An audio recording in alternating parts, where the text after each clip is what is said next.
and it will be on our YouTube channel as soon as we can get it up and running. And so, without further delay this morning, I want to introduce Scott Woodford.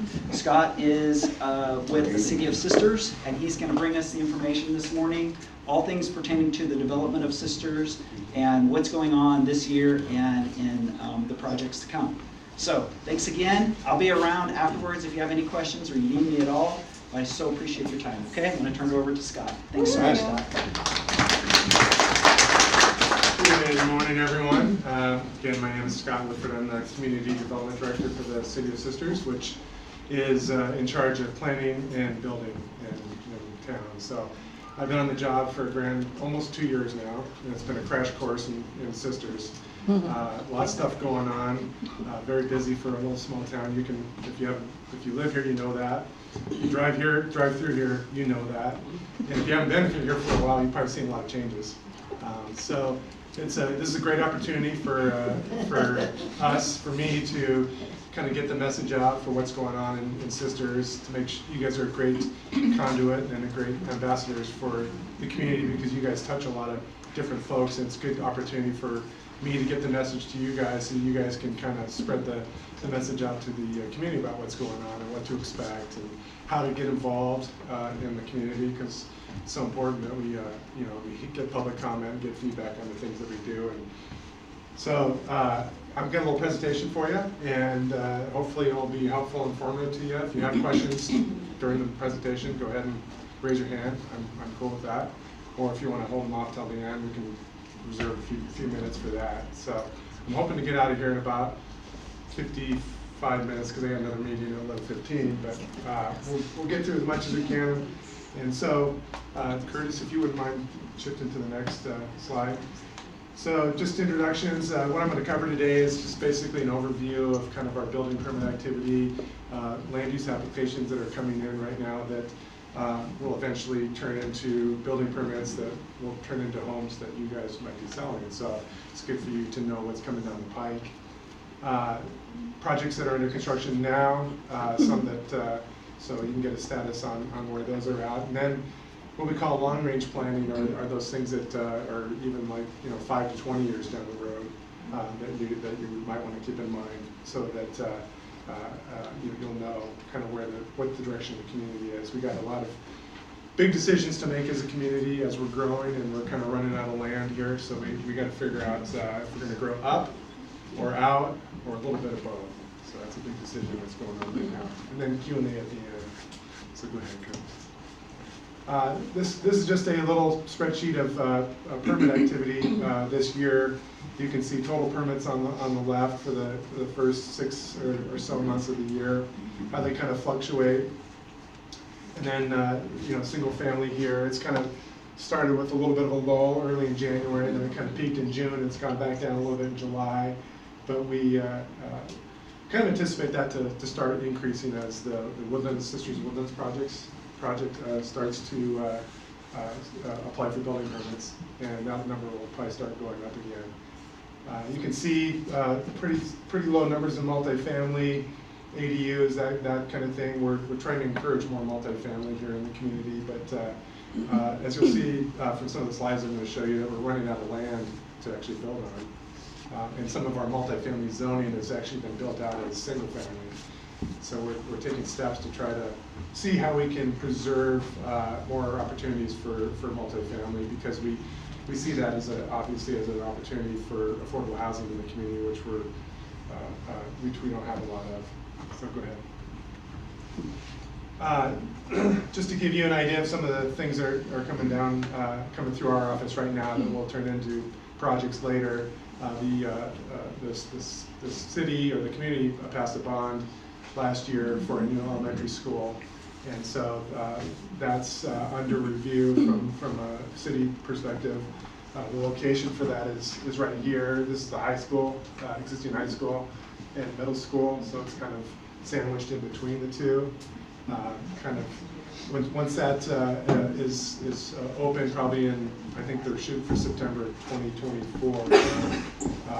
That'll have some implications on the existing school and what happens to that property, which is over here. There's been a lot of discussion in the community about what gets used on that property.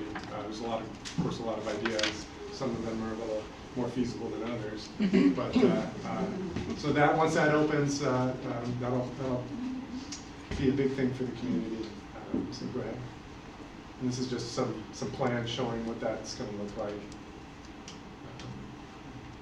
So we're working through some traffic issues with that right now in terms of getting kids to the school safely, making sure that there's safe crossings and paths the whole way there. So go ahead. Another application that we just recently received as for this is parcel right here. Then you can see downtown over here. This is the Highway 242 on the way up to Mackenzie Pass. It's one of our few remaining vacant parcels of any size that is zoned multifamily. And so we just received an application from Woodhill Homes to do a mix of small single-family lots, some townhomes, coupled with a multifamily parcel over here that I don't think that they're going to develop, but they're going to get the property partition and probably sell it off to somebody that is interested in doing multifamily. We have minimum density requirements that require that they build to a certain density. So I think their wheelhouse is mostly single family, but they have to throw in some multifamily to get the minimum density up to a certain level. So that will be coming through here shortly. And so, you can fast forward a couple of years, when houses are starting to be built out there and occupancies are starting to take place, that those are homes that might be. And how many units are they proposing to put in there? How many units?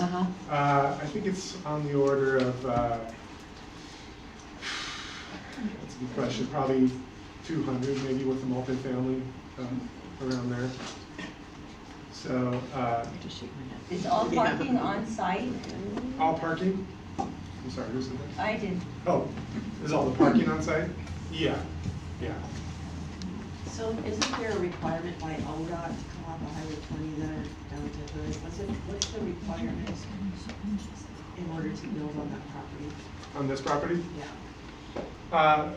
Well, they have an access here that's going to connect the street through to Felicity Lane, and then they have a street, a city street going through here connecting to Brooks Camp.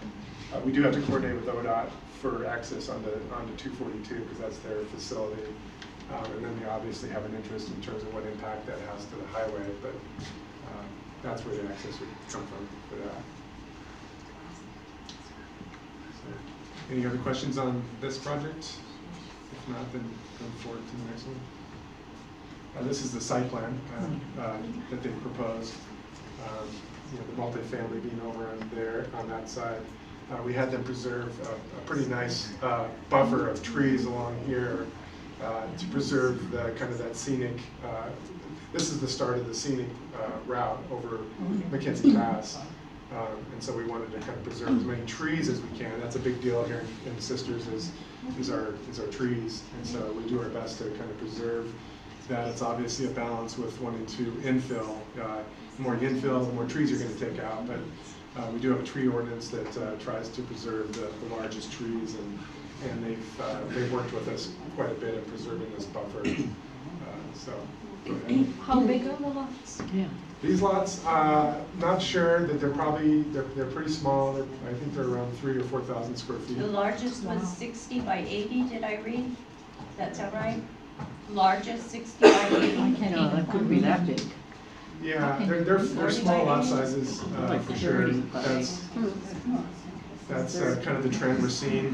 We're seeing everywhere in Central Oregon is smaller lot sizes, and it's part of our discussion about how we, in the future, how we're going to accommodate our existing population is considering reducing the minimum lot size for single family, which I know is not real popular with existing residents, but it's a way to use our land more efficiently.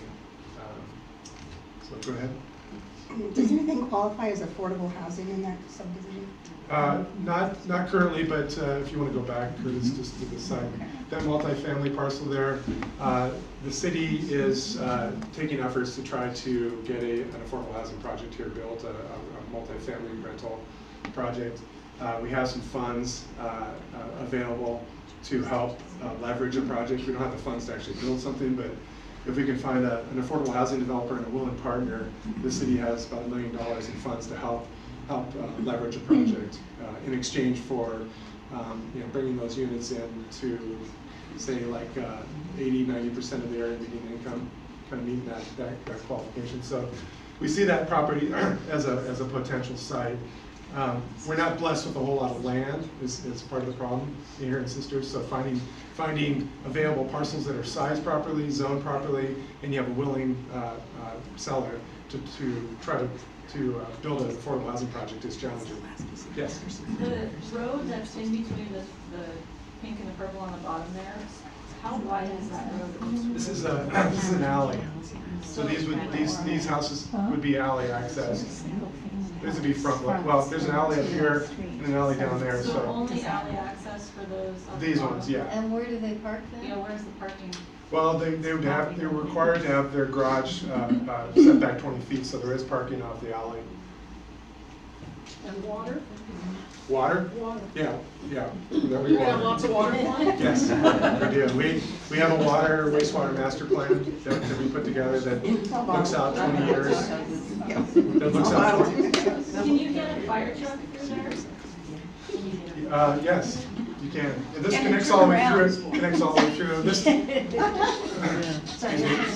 Well, that's a good question. One question at a time. This is something that's under review, and we refer all the projects to the fire marshal, so they'll provide commentary on that. If it's not wide enough, if there are not sufficient turnarounds, they'll provide that comment. So there's a two-way street in front of the single family. Will they have alley loaded garages also? You The talking single about- family, the pink. Yes. These will be accessed off the garage on here, not front loaded. Is We- there street parking on the? Yes, there will be street parking on here too, so parallel parking. And then where's the parking for the multifamily? The multifamily has not been, it will be subject of a future application. Like I said, they don't actually do multifamily, they're creating the parcel for it, they're gonna partition that off, and I imagine a separate multifamily developer will do that one. Yes, sir. When it gets developed, will that come with approved trips and traffic for that phase 3, or are they gonna have to reapply? For traffic? Yep.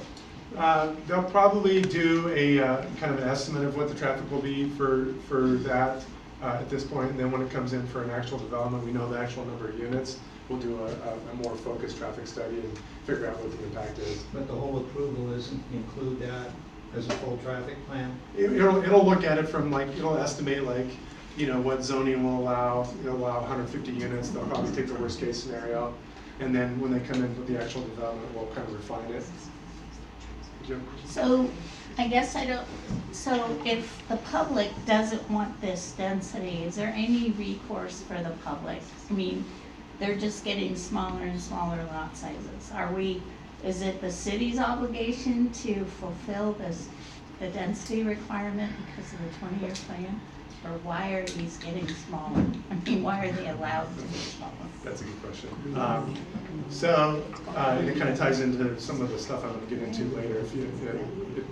The state oversees growth and development in Oregon, and so we have a housing needs analysis that we put together. We project out our population, and so that equates to a number of units that we need to accommodate within that 20-year period. And so we have to figure out how we're going to accommodate that. We could grow out. That's one option. The state encourages you to use your land as efficiently as possible. So it's kind of somewhat being driven by that, using your land efficiently. But So- is there a way for the public to have input that they don't want that and They they'd rather? can. They can. Yeah, that's a process. Let me get to that. I'll kind of address that in some of my other discussions. So let's keep moving on because I still got a lot of other stuff to talk about here. These are some of the designs that they've submitted for that parcel, some of the townhomes and some of the houses. Go ahead, Curtis. Project under construction. You may have heard about this one if you live in Sisters, and even if you haven't, it's called Sisters Woodlands. It's on the old Forest Service parcel. The Forest Service's main headquarters are right there. Downtown is up here. Here's Highway 20 going along here. They sold off a chunk of that land last year, and it was purchased by some private developers to develop. It's called the Woodlands. It consists of 359 total units, 186 lots. It's primarily consists of these cottage clusters that are surrounding open space throughout the middle of the project, and then townhomes along here. These are some, they call it North Sisters Business Park zoning, and it's more kind of a mixed use, some very light industrial along these lots, and then some mixed use here, and some apartment buildings here that will be along Highway 20. And so the first part of this project is phase one is these cottage clusters, and these lots are being the infrastructure is being put in as we speak, and soon this summer I think they're going to submit for building permits on these, which means that they'll be potentially ready for occupancy in the spring of 2023. So it's a phased development. Phase two is, I believe, down here. There's 5 total phases, so it's going to take a while for it to completely develop out. There's an open space parcel that they dedicated to the city for some future use. Yes. Is the Forest Service rebuilding their building where they're currently at? It's right next to it. Okay, so Yeah, they're gonna be yeah. different. They used, part of the reason they sold off some of this land was to be able to rebuild a new headquarters up there on the corner. Yeah. So. Is uh, all What's parking happening on with site for this ODOT? one? I'm sorry? What's happening with ODOT? What's happening with ODOT? Yeah, The pit. Gravel pit. Oh, the roundabout? Gravel The pit. cinder the, pit. the building and the gravel pit there, what they use. ODOT didn't have any, well, I think they did drop some snow on here, maybe they used that for some snow removal, but they didn't really have any formal, It's on the as far other as I side know. of Forest Service.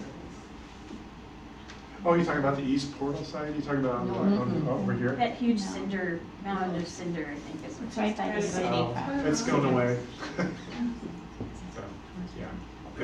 I'm not sure where they're relocating that to, but, And is that owned by is that gonna be part of the Woodlands? Yeah. well, this whole area is purchased, is owned by the development group that's doing the Woodlands project.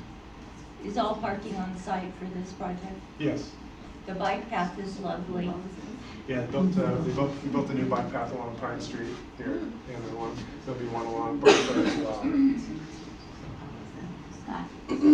So will this project require the storage facilities to be on site? Required of what this one? The storage facilities to be on site for multifamily, that new. Oh, yes, yeah, there's a new code requirement that we put into place where there's a minimum storage requirements that have to be built into multifamily units, because a lot of times the storage is not well thought out on apartment units, and people end up putting all their stuff on the back porches or decks. So we have a new requirement that they have to provide at least 20 square feet, and it has to be able to fit a bicycle. So I think it's a good change. That's good. Any other questions on the Woodlands before I move on? Okay. You guys have heard of Mackenzie Meadows. That's Hayden Homes' development that is over by the high school. There's the new elementary school, middle school, and they are building out phase 4 right now, and then phase 5 is coming in for final plat. So you can see that once that's done, I think that's 15 lots. This whole area of Cold Springs and Mackenzie Meadows that Hayden's doing will be built out. There's some apartments and cottage units going up along here that soon will be ready for occupancy. Some of the other big projects, and this is kind of builds to my point of how the city is getting close to being built out, and that's why we're having these large discussions about what comes next. Clear Pine subdivision, downtown's down here. Here's the Forest Service sites down in this area. This whole Clear Pine area is starting to get built out as well. And then Grand Peaks up here, I think they still have, I don't know, maybe half the lots up there available. Go ahead. Saddlestone, which is in the northeastern part of the community, that's, I think Polish started that off back in the day, and then Woodhill Homes is finishing that out, and they're getting pretty close as well. So that kind of gives you an idea of what's kind of going on with current planning. Long-range planning is something that where we're looking out 20 to 30 years out in advance to see where the community is going to grow in the future. And we just updated our comprehensive plan last year, and it's an exercise where we kind of, a comprehensive plan is a kind of a community-wide look at and guide for future development for the next 20 years. And our population projections, which we did last year, have since been revised upwards. Last year, I guess they said that they didn't think that they were high enough. Portland State is the organization that is the state kind of bestows responsibility in terms of creating these population projections for all communities in Oregon. And we use those population projections for all of our future planning. For housing, for parks, for water and wastewater, for transportation plan. We have master plans for all these things, and they're based on those population projections. So they're pretty important numbers. I'll have a slide that kind of shows you what the projections are for Sisters, but it has an effect on all the planning we do. And then I'll cover efficiency measures, housing plan, and potential UGB amendment. So go ahead, please. So these are numbers that are provided by PSU forecast. This is what they're showing for current population right here.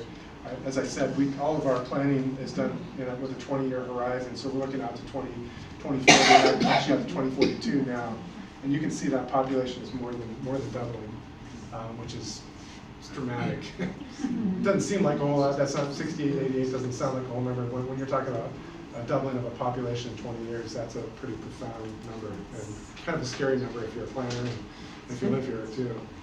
So the question, so that equates into number of housing units needed because we have about 2.4 people living in a housing unit. So that equates to the number of housing units that we're going to need over the course of the next 20 years. And so we have 1,600 existing housing units. We're going to need, 3,479, which is, wow, that's big numbers.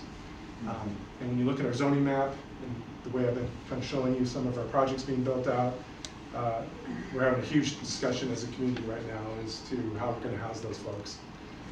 Yes?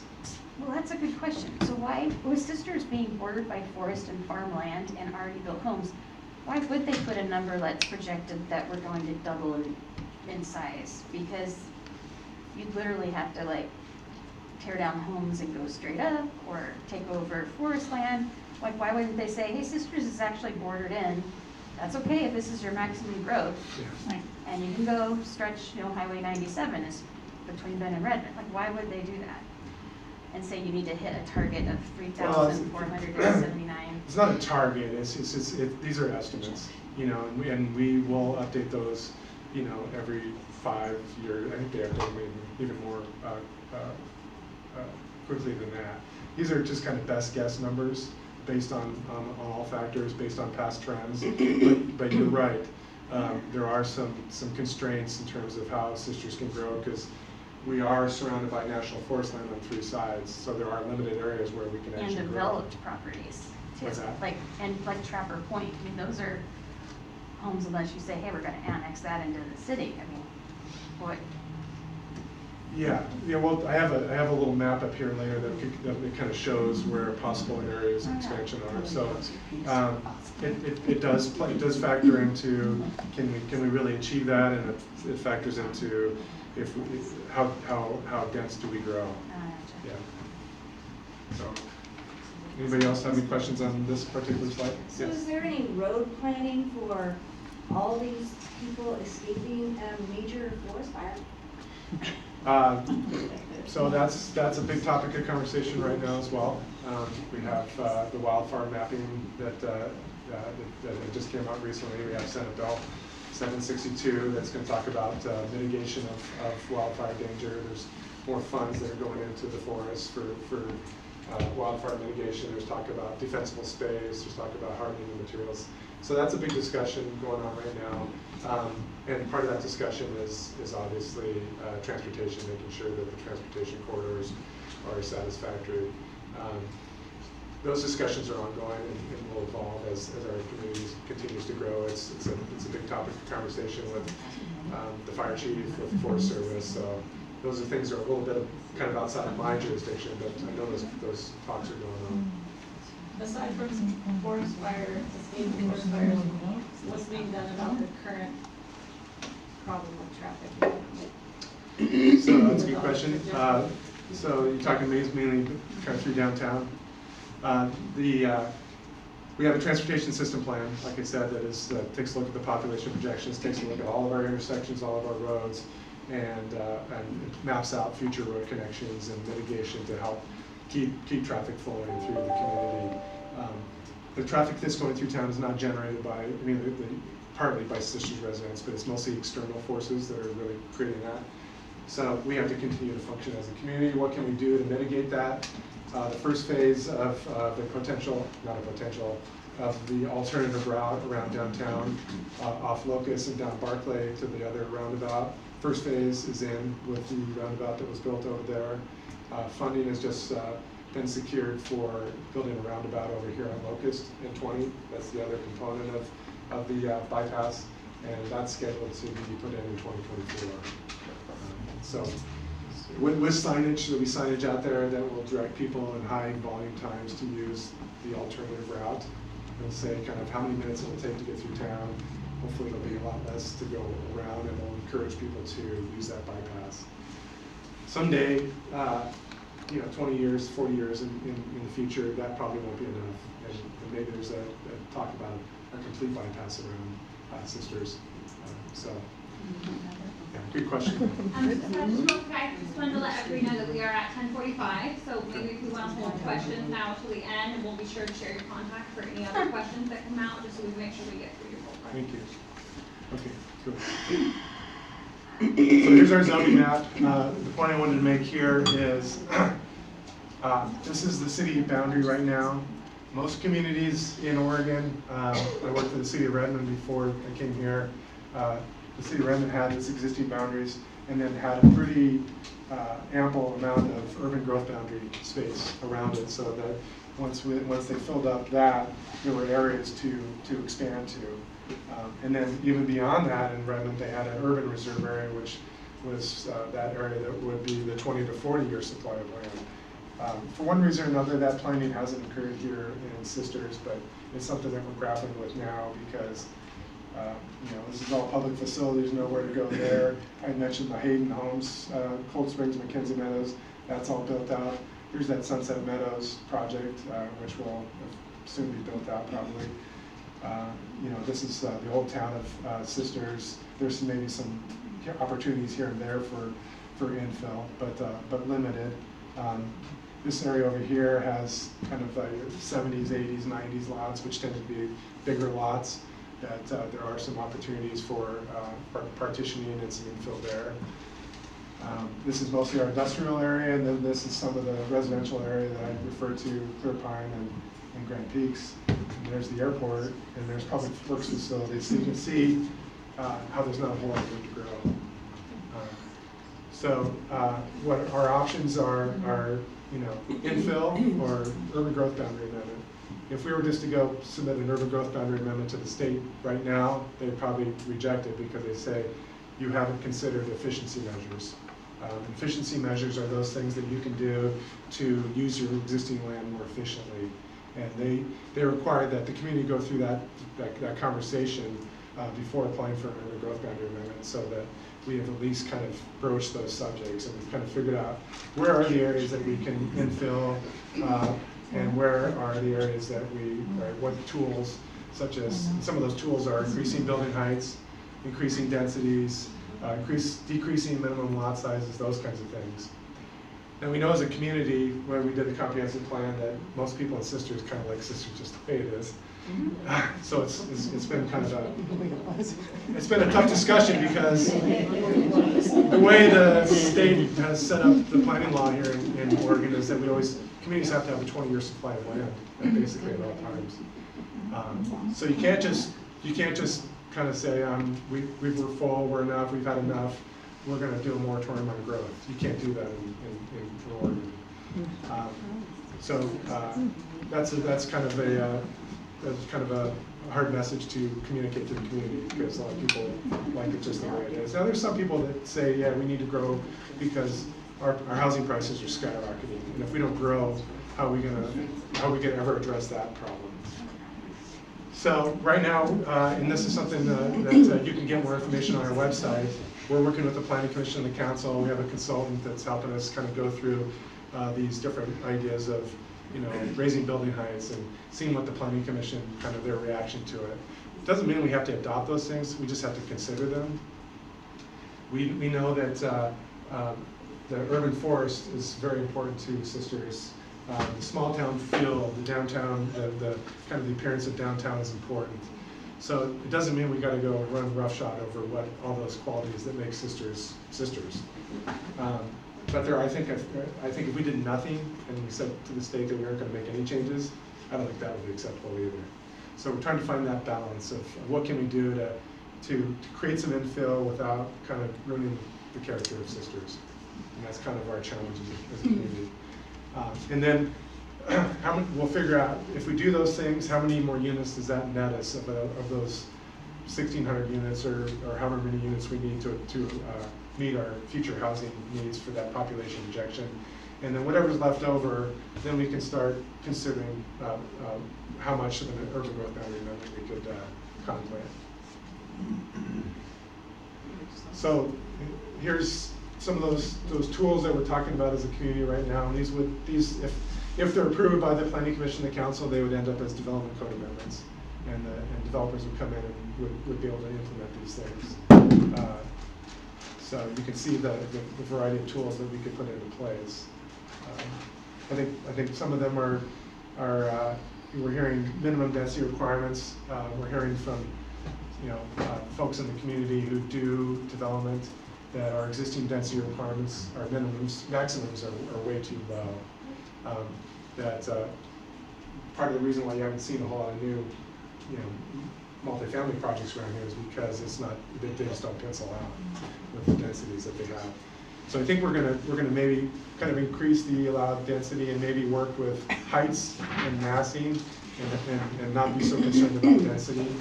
I think most people in Sisters are concerned about how big the things are. They don't really care how many units are inside it, but they're more concerned about massing and is it going to block my views and that kind of stuff. So that's something that's under consideration right now. And then go ahead, Curtis. At the same time, we're updating our housing plan, and our housing plan is a plan that we're putting together to kind of decide on what strategies and what tools we can put into place to get more affordable housing in the community. So not only do we need housing, but we need more affordable housing.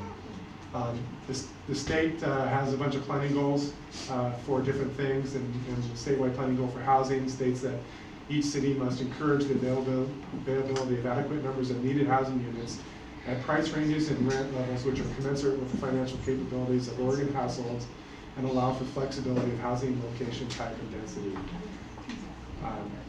So I think at the state, we're going to start seeing probably even more aggressive efforts to get housing built, maybe relaxation on the time and the effort it takes to expand your urban growth boundary. Right now, it takes a lot of time and it's burdensome, and I think there's a real motivation to make housing production easier in the area, because there's a recognition, broad recognition, that not only in the community but the state and the nation that we're underbuilt for housing. That's kind of helping to create some of our affordable housing issues. So these are kind of broad topics about things we can put into place as a community to help facilitate some more affordable housing in the community. Is it ever taken into account where all these people are supposed to work, or where they're getting jobs? I don't want to work. Well, some people are moving here.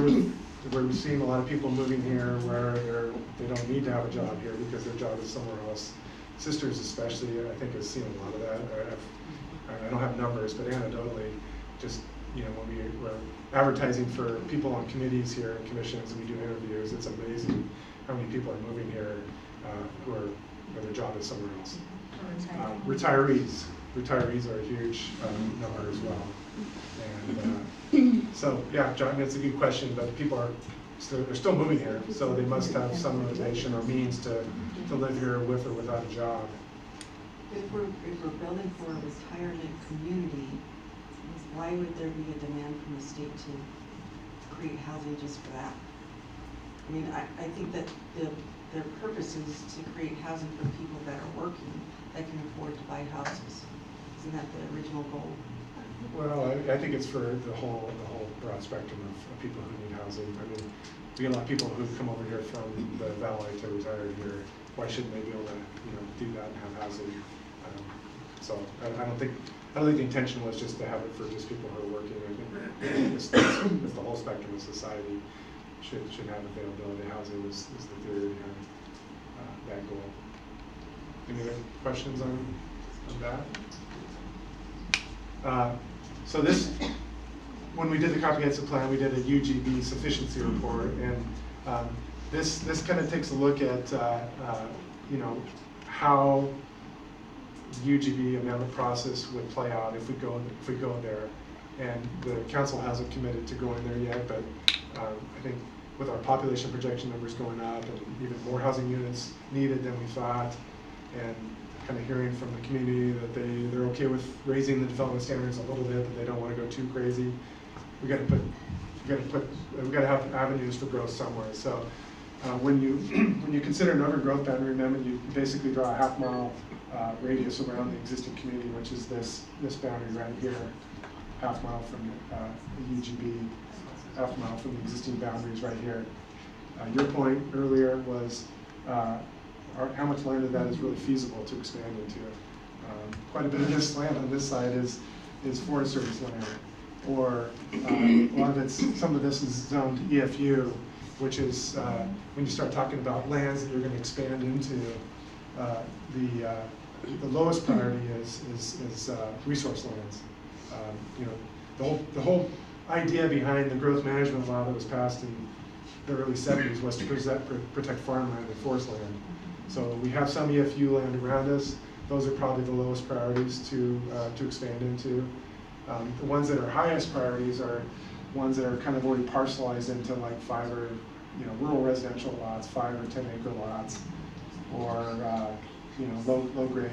lower grade land. That's the first priority of land. R or 10 land is kind of the first priority lands that you look at. Availability of the ability to serve that with utilities, the ability to provide transportation. There's a whole host of factors that go into that, and it's part of a big public process. It gets a little political, but you probably expect to see this process start. My guess is start to commence maybe sometime next year. The initial stages of that process. Do you consider the National Forest land to be buildable or not? No, we don't consider it to be buildable. At some point, I'm not saying it's 5 or 10 or 50 years. Once we start getting, landlocked, I've seen other communities where they border up Forest Service land where they do land swaps, to buy a little extra buildable land, but it's a significant constraint for sure. Have you had any conversation with the Forest Service about it? Not specifically yet, but they are a stakeholder. We interact with them quite a bit. The forest ranger here, Ian Reed, so we have a good relationship with the Forest Service, and we haven't had any specific conversations about that yet, but maybe down the road. So there's a 60-acre parcel, I think it's 60 acres, that's adjacent to Hayden Homes. Could you go back to the zoning map, a few slides back, Chris? So it's Mackenzie Meadow. Yeah, great. So Mackenzie Meadows is right here. Right, so Yeah. those partners have another 60. Up here? 60, Yeah. yeah. So when would you consider that, or, going out towards the airport? I mean, how do you determine that? Well, every parcel, that map I just showed, we're required to take a look at every parcel within a half mile. And we can start checking things off if we're obviously constrained, but that parcel would be one of the ones that would be considered. Parcels Up here, it's probably less likely because those are small parcels with houses on them already. It's probably not feasible. This area will probably be looked at. So anything within a half mile will automatically make the list of considerations. And then we'll start going through these layers of analysis to kind of figure out which ones make the most sense. Now, in regards to the airport, is there going to be any changes to that? Is there going to be like an airport residential? There's a master plan that the city approved in 2014 that talks about hangars, office uses in that area, some potential. There's a few. The only type of residential that's currently allowed on the airport side is pilot accommodations. So if it's a pilot flying in and staying the night there, the zoning doesn't allow that. But right now, nothing beyond that.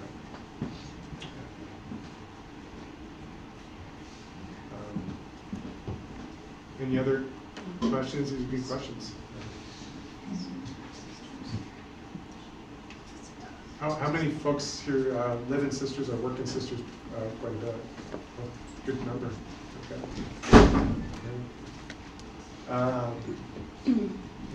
Anything not related to what I spoke about that you have questions about? Well, I'm just thinking and looking at the Sisters map, and I see that we have one exit basically right there, going to Highway 20 and the Redmond Highway.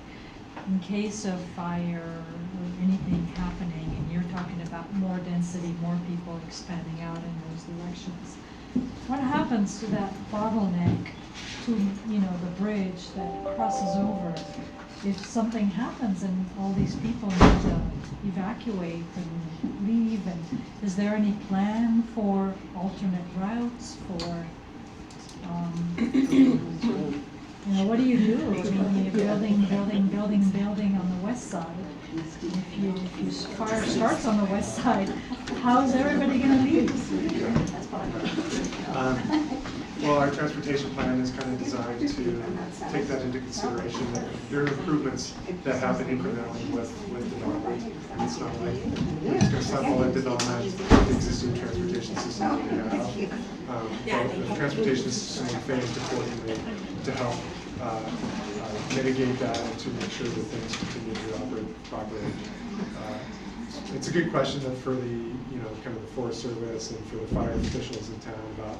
We've not heard anything yet that what we have is not adequate for evacuation. If we need, we talk a lot about mitigation to reduce the fire need as a fire danger.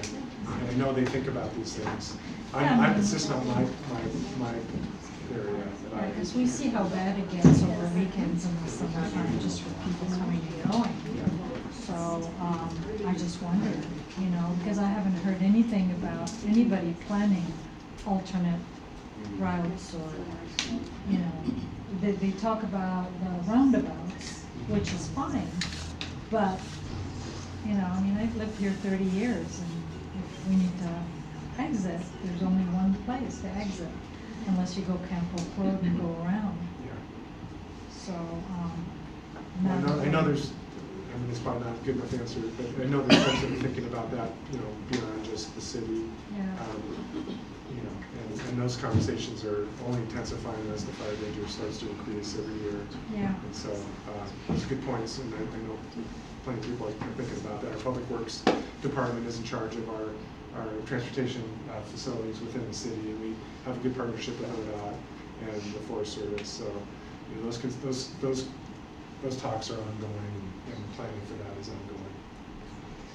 Are you thinking about development that may occur in Deschutes County and impact traffic, those things? For example, if the Patterson Ranch got developed. Well, so ODOT's involved, but most of that traffic is more kind of, the impacts are more to the community. So, if we're going to do an urban growth boundary amendment, the county would be involved in that process and would be able to communicate concerns. Neighbors would be able to participate in that process and communicate their concerns, and those can be taken into account during that process. Does that answer your question? Well, Well, and that was a good answer then. Yeah, any other questions? In the Woodlands, I'm sorry, I haven't followed that. Is there a provision to set aside, as far as the density that they got approved, that they had to provide a certain number of affordable units in there? Good question. So right now, or when that project went through the process, there was no requirement in our city code to require that from the developer. They have since, though, I know, have sold some. I think they sold 10 units to Habitat for Humanity. Habitat was able to get some dollars, ARPA funds, that they were able to utilize to purchase some lots, so that they can in turn provide those to folks meeting some pretty strict income requirements. The apartment units that they showed there, once they get to that point, they're interested in doing some more of that in the apartments. They're finding that their costs are just escalating. They initially came in and said that there was going to be workforce housing, and that was their goal. And the prices for cost for construction just escalated. They're not saying workforce housing Yeah, it anymore. starts at 600, I think it said. It's unfortunate, but that's the reality. So there used to be a certain percentage that had to be set aside for affordable housing. Is that no longer a requirement? There are probably different communities have different requirements for that. Sisters has never had like a 10% of all units have to be affordable. I thought we did. They can do that as part of an annexation. You may be thinking like Mackenzie Meadows. Yeah. That was before my time, so that may be kind of a unique thing, but in general, we don't have that requirement. So if it's been there, it might have been something like, if you're gonna do this, then you have to do this. We can utilize that tool, like if we take in some land in our urban growth boundary, and then we annex those parcels in, we can apply that requirement to new annexations. That's one of the tools that in our housing plan that we're contemplating. Any other questions? Well, thank you, everyone. Thank you.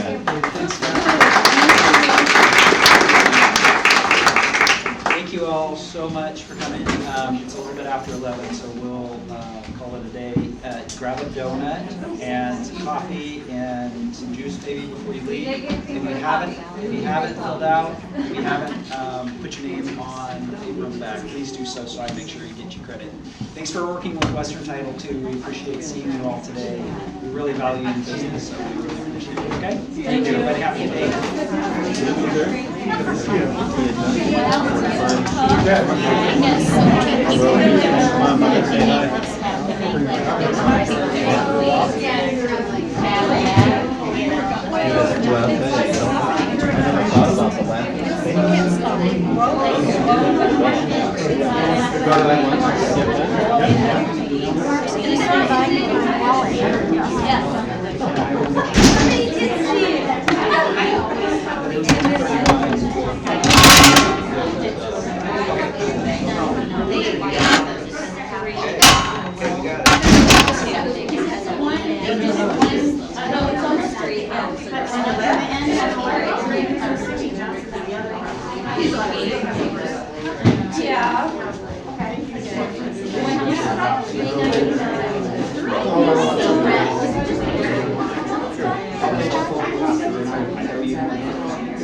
It's only 1100.